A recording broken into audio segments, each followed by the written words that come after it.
அந்த நேர் சந்திப்பால நான் ஏதோ சீக்ரெட் அண்டர்ஸ்டாண்டிங்னு ஆரம்பிக்காதீங்க. ஏதோ ஒரு மறைமுகமாக ஏதோ செஞ்சுட்டேன், ஒன்றும் இல்லை. ஓப்பன் செஷன் இருக்கும். அதில் பார்த்தீங்கன்னா பல திட்டங்கள், பல சட்டங்கள், இதிலெல்லாம் டிஎம்கே ஆதரவு தர ஆரம்பிக்கும், இஷ்யூ பை இஷ்யூ. இப்போ அவருக்கு ஆட்சி வந்துருச்சு. இப்போ விஜய் முன்னாடி என்னடானா, தமிழ்நாட்டுக்கு சேர வேண்டிய எல்லாம் சேரணும், தமிழ்நாடு வளர்ச்சி அதிகம் வரணும். என்ன கேட்டீங்கன்னா, விஜய் வந்து ஒரு ஓப்பன் மைண்டோட போறார், மோதியை சந்திக்க போறார். அதே போல நான் கேள்விப்படுறது, மோதியும் ஓப்பன் மைண்ட்ல பார்ப்பாரு. ஏன்னா அவர் முதல்ல சொல்லிட்டு அன்னைக்கு பதவி ஏற்கும் சொன்னார், நான் எல்லாரும் யாரும் மறைமுகமாக சந்திக்க போறதில்லை. அது யாருக்கு மெசேஜ்? ராகுல் காந்தி.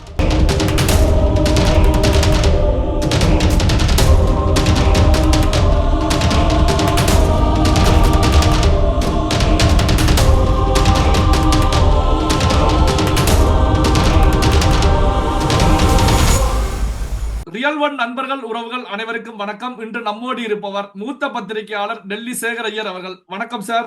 வணக்கம். வணக்கம் சிவா சார். வணக்கம் சார். இப்போ முதல்வர் விஜய் அவர்களை பொறுத்த வரைக்கும் வரக்கூடிய வாரத்துல டெல்லி வர்றாங்க. பிரதமர் மோடி அவர்களை, உள்துறை அமைச்சர் அமித்ஷா அவர்களை சந்திப்பதற்கு எதிரில் இருக்கக்கூடிய ராகுல் காந்தி, சோனியா காந்தி, டெல்லியில் இருக்கக்கூடிய முக்கியமான தலைவர்கள் எல்லாம் சந்திக்க இருப்பதாக செய்திகள் வெளியாகி இருக்கிறது. இந்த சந்திப்பு எப்படி இருக்கும் சார்? எப்படி இருக்க வேண்டும் அப்படின்னு நீங்க பாக்குறீங்க சார்? இல்லைங்க, பிரதமரோட மீட்டிங் நல்லாவே போகும். ஒன்று பாருங்க, ஒன்று பொலிட்டிக்கல் மீட்டிங், ஒன்று கவர்மெண்ட் மீட்டிங். இப்போ பொலிட்டிக்கல் மீட்டிங் வந்து சோனியா காந்தி சந்திப்பது, ராகுல் காந்தியோடு சந்திப்பது, அப்புறம் பிரியங்கா காந்தி, மற்ற காங்கிரஸ் பெருந்தலைவர்களை சந்திப்பது வந்து ஒரு பொலிட்டிக்கல் அலையன்ஸ். அண்ட் இது முதல் முறையாக இல்லை. இப்போ அன்றைக்கி பதவி ஏற்பு விழாவில் ராகுல் காந்தி, விஜயை நீங்கள் அவங்க பழகிற விதத்துலேருந்து என்ன தோணிச்சு? பல முறை பேசி சந்திச்சவங்க தான் அவங்க. இப்போ நமக்கு ஆல்ரெடி ஒரு பழைய வீடியோவே வந்துச்சு, 2010 முதல் முறையாக சந்திச்சுட்டு வந்துட்டாங்கன்னு. ஸோ அவங்களோட ஃப்ரெண்ட்ஷிப் தொடர்ந்து இருக்கு. கேள்வி என்னன்னா, ஏன் இவ்வளோ தாமதமாச்சு காங்கிரஸ் வெளில வரதுக்கு டிஎம்கேலேருந்து? அதுதான் ஒரு கேள்விக்குரிய வழிய. மற்றபடி பார்த்தீங்கன்னா அது பொலிட்டிக்கல் அலைன்ஸ். இன்னொரு பக்கம் இருக்கிற ஒரு சேலஞ்ச் என்ன, இன்னைக்கு விஜய் எடுத்துட்டார் பதவி. இப்போ திமுக அரசோட என்ன அரசியல் இருந்தது? எப்போ பார்த்தாலும் சென்டரை இது பண்ணுறது, பிரதமரை இது பண்ணுறது. ஏன்னா கருப்பு கொடி காமிச்சதுலேருந்து ஆரம்பித்தாங்க. எடுத்த உடனே கருப்பு கொடி காமிச்சாங்க முதல்ல, எதிர்கட்சியாக இருந்தபோது. ஆட்சிக்கு வந்த பிறகு அந்த ஈக்குவேஷன்ஸை மாற்றிக்க முடியல, கெமிஸ்ட்ரி மாற்றிக்காம முதல் பிரதமரோட சென்னை விசிட்டிலே பாருங்க அரசியல் ஆயிடுச்சு. ஸ்டாலின் எடுத்த உடனே முதல் சந்திப்பிலே இதெல்லாம் நீங்கள் செஞ்சு தரல, தமிழ்நாடு சரியாகவே நீங்கள் ட்ரீட் பண்ணல, அப்படி இப்படின்னு முதல்ல ஆரம்பிச்சிட்டாரு. அது என்ன, ஒரு சென்ட்ரல் கவர்மெண்ட் ஃபங்க்ஷனில் பண்ணார், நேரு ஸ்டேடியமில் நடந்தது, ஞாபகம் இருக்கும் உங்களுக்கு. ஒரு வந்து பேப்பர் படிச்சுட்டு போயிட்டார். ஏன்னா அது ஃபர்ஸ்ட் மீட்டிங்கு, அது சென்ட்ரல் கவர்மெண்ட்டோட ப்ராஜெக்ட் இனாகரேட் பண்ண வந்தார். அப்போ உங்களுக்கு கிடைச்ச சந்தர்ப்பத்தை அப்போவே நீங்கள் கோட்டை விட்டீங்க. ஏன்னா பாருங்க, தேர்தல் முடிந்த பிறகு அரசியல் அர்த்தம் இல்லை. ஏன்னா எப்போ வந்து உங்களுக்கு இது இருக்கோ அப்போதான் இது உண்டு. அதாவது தேர்தல் நேரத்தில் அரசியல் பண்ணுங்க. அப்புறம் இவர் பாருங்க, இந்த தேர்தலில் கூட ஸ்டாலின் என்ன கேம்பெயின் பண்ணாரு, இது தமிழ்நாடுக்கும் டெல்லிக்கு எதிர்த்த போட்டினார். அது விஜய் முதல்ல சொல்லிட்டாரு, இது தமிழ்நாடுக்கும் டெல்லி போட்டி இல்லை, தமிழ்நாடுல அடுத்த ஆளுங்கட்சி யாருங்கிறதுக்கா போட்டி. இப்ப அவருக்கு ஆட்சி வந்துருச்சு. இப்ப விஜய் முன்னாடி என்னடானா, தமிழ்நாட்டுக்கு சேர வேண்டிய எல்லாம் சேரணும், தமிழ்நாடு வளர்ச்சி அதிகம் வரணும். இப்ப மத்திய அரசு பிரதமர் மோடி தலைமையில பல வளர்ச்சி திட்டங்கள் இருக்குது. இதுல அரசியல் பார்க்காம தமிழ்நாடுக்கு என்ன லாபம் அடையலான்னு பார்த்துட்டு போவார் விஜய். என்ன கேட்டீங்கன்னா, விஜய் வந்து ஒரு ஓப்பன் மைண்டோட போறாரு, மோதியை சந்திக்க போறாரு. அதே போல நான் கேள்விப்படுறது, மோதியும் ஓப்பன் மைண்ட்ல பார்ப்பாரு. நான் திருப்பி சொல்றது, 2016 பினராயி விஜயன் மார்க்சிஸ்ட் கம்யூனிஸ்ட் தலைவர் கேரளத்து முதல்வர் ஆனாரு. அப்ப அவங்க மீட்டிங் இப்படிதான் இருந்துச்சு. அப்ப முதல் மீட்டிங்ல பேசிட்டாங்க. மோடி சொன்னார் பினராயிட்ட, இங்க பாருங்க, நாங்க பாஜகவா இருக்கலாம், நீங்க மார்க்சிஸ்ட் கட்சியா இருக்கலாம், ஆனா நான் நாட்டோட பிரதமர், நீங்க முதல்வர். நமக்குள்ள வளர்ச்சி திட்டத்துல எந்த பிரச்சனை கூடாது, நல்ல வளர்ச்சி திட்டம் கொண்டு வாங்க, நான் இம்ப்ளிமெண்ட் பண்றேன். ஆனா விஜய் வந்து இதே லைன்ல போனார்னா நிறைய லாபம் ஆகும் தமிழ்நாட்டுக்கு. அரசியல் நீங்க பிஜேபி எதிர்க்கிறதுல ஒன்றும் பிரச்சனை இல்லை. ஆனா இந்த ஒரு முதல்வர்ங்கிற முறையில பிரதமரோட டீல் பண்ணும்போது அதுல நீங்க எல்லா இடத்துலயும் அரசியல் கொண்டு வந்தீங்கன்னா, தேர்தல் இல்லாத போது அது அர்த்தம் இல்லாமல் போயிடும். அதை விஜய் செய்ய மாட்டார்.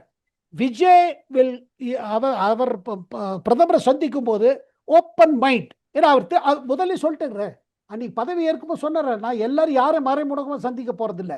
அது யாருக்கு மெசேஜ்? ராகுல் காந்தி. மற்ற இடதுசாரி கட்சிகள் சப்போர்ட் பண்ணணும். நீங்க பாருங்க, நான் சென்டரோட டீல் பண்ணணும், பிரதமரோட டீல் பண்ணணும், பல முறை அவரை சந்திக்க வேண்டிய இது வரும், ஒரு இது இருக்கும், தேவைப்படும். அந்த நேர் சந்திப்பால நான் ஏதோ சீக்ரெட் அண்டர்ஸ்டாண்டிங்னு ஆரம்பிக்காதீங்க. ஏதோ ஒரு மறைமுகமாக ஏதோ செஞ்சுட்டேன், ஒன்றும் இல்லை, ஓப்பன். என்ன கேட்டீங்கன்னா, பிரதமர் மோடிக்கும் விஜய்க்கும் ஒரு நல்ல கவர்மெண்ட் கான்டாக்ட் நல்லா போகும், அரசியல் வராம இருந்தால்.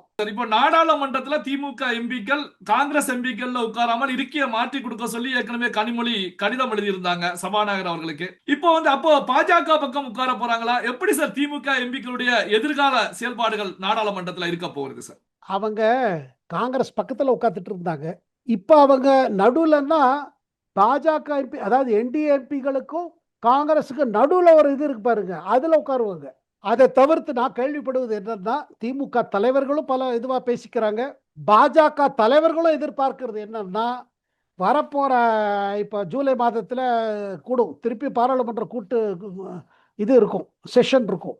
அதுல பாத்தீங்கன்னா பல திட்டங்கள், பல சட்டங்கள், இதுல எல்லாம் டிஎம்கே ஆதரவு தர ஆரம்பிக்கும், இஷ்யூ பை இஷ்யூ. எப்ப தமிழ்நாட்டில் ஆட்சி இல்லையோ இந்த இடத்துல டைரக்டா அதாவது டைரக்டா கை கொடுக்காம எப்படியாவது என்டிஏ இதுக்கு பக்கம் செய்ய கட்டாயம் செய்வாங்க, செய்யாம இருக்க மாட்டாங்க. ஏன்னா இனிமே இந்த அரசியல் அவங்களுக்கு லாபம் தரல, அண்ட் இது முதல் முறையும் இல்லை நமக்கு. உங்களுக்கு 1999 என்ன நடந்தது தெரியும், ஜெயலலிதா அம்மா அந்த பக்கம் சப்போர்ட் விட்ரா பண்ணிட்டு அந்த பக்கம் போனா இவங்க டப்புன்னு உள்ள வாங்கிட்டாங்க. சரி, இப்போ விஜய் அவர்கள் பதவி ஏற்கும் போது திமுகவுடைய, அதாவது கலைஞர் அவர்களுடைய குடும்பத்தை சார்ந்த, அதாவது தென்மண்டல அமைப்பாளராக திமுகவுடைய அந்த அழகிரியுடைய மகள் கயல்விழி கலந்துக்கிட்டாங்க. இப்போ நேத்து பாத்தீங்க அப்படின்னா கயல்விழி அவர்கள் தலைமைச் செயலகத்துல முக்கியமான அமைச்சர்கள் எல்லாம் சந்திச்சு பேசியிருக்காங்க. தாவேக்காவுல இணைய போவதாக மீடியாக்கள்ல செய்தி வந்துகிட்டு இருக்கு. சோ பாத்தீங்கன்னா கலைஞருடைய பேத்தி அப்படிங்கிற அடிப்படையில இருக்கக்கூடியவங்க திமுக குடும்பத்தில இருந்தே ஒருவர் தாவேக்காவுல இணையக்கூடிய நிகழ்வு எப்படி சார் பாக்குறீங்க? அவங்க முதல்ல இருந்தே ரொம்ப ஃப்ரஸ்ட்ரேட்டடா இருக்காங்க பாருங்க. அவர் அழகிரி அவர் ஒன்னே ஒன்று அழகிரி பத்தி என்ன சொல்லணும்னா, அவர் மனசில் நினைச்சுதான் இப்போது பேசினாரு. ஒரு காலகட்டத்தில் அவரை பேச விடாம இது பண்ணிட்டாங்க, கட்சியிலேருந்து நீக்கி அவர் பட்டால மதுரைக்கு திரும்பி போயிட்டார். பொறுமையா இருந்திருக்காரு, இந்த 5 ஆண்டு காலம் பார்த்துட்டார். எனக்கு கிடைக்கிற தகவல் என்னன்னா, விஜயோட வெற்றியில அவர் மிக்க மகிழ்ச்சி, சந்தேகம் எல்லாம் மகிழ்ச்சி. காரணம் என்னன்னா, அவர் தகப்பனார் கலைஞர் பேரை சொல்லி, அறிஞர் அண்ணா பேரை சொல்லி திராவிட முன்னேற்ற கழகத்தோட இந்த நிலைமைக்கு கொண்டு வந்தது யாருன்னு அவருக்கு தெரியும். அப்படி இருக்கும் பொழுது அந்த வாரிசு திருப்பி முதல்வர் ஆக்கிறது தானே எல்லாம் நடந்துச்சு. உதயநிதி ஸ்டாலின் உட்காந்து வைக்கணும் தானே எல்லாமே நடந்துச்சு. இது கம்ப்ளீட்டா ஃபிளாப் ஷோ ஆயிடுச்சு. அப்படி இருக்கும் பொழுது எனக்கு கிடைக்கிற தகவல் என்னன்னா, அழகிரி சாருக்கு உள்ளுக்குள்ள மனசுல ரொம்ப இதுவா இருக்குது. ஏன்னா இந்த தொடர்ந்து இந்த ஏன்னா அவரு பாக்குறாருல்ல, அவர் மதுரையில உட்கார்ந்துட்டு பொறுமையா பார்த்துட்டு இருக்காரு என்ன நடந்திருக்கு இந்த 5 ஆண்டு காலம்னு. அதனால அவர் மனமாழ்ந்த வாழ்த்து விஜய்க்கு கொடுத்துட்டாரு. இப்ப அவர் ஜெனரேஷன், இப்ப அவரோட மகள், அவங்க அரசியல்ல முழுமையா வரணும்னு பாக்குறாங்க. நான் கேள்விப்படுறது என்ன, இப்ப வரப்போற உள்ளாட்சி தேர்தலில் மதுரை, உங்களுக்கு மதுரை மேயரா கூட அவங்க ஒரு போட்டியிட இது பண்ணிட்டு இருக்காங்க, பிளான் பண்ணிட்டு இருக்காங்க. அதாவது அவங்க பாருங்க, அவங்க எம்எல்ஏக்கு போல, அவங்க எம்எல்ஏ தொகுதி கூட அதை கூட பாராளுமன்ற தொகுதி கேட்கல. அவங்களோடது என்னன்னா கீழே ஆரம்பிப்போம். என்ன கேட்டீங்கன்னா, ஒரு நல்ல முடிவு, நேரான முடிவு, மறைமுகம் இல்லை. இது இல்லை எனக்கு ஒரு எம்எல்ஏ இது கொடுத்துருங்க அதெல்லாம் செய்யலையே, அது செஞ்சிருக்கலாமே, முன்னாடி எம்எல்ஏ ஆயிருக்கலாமே.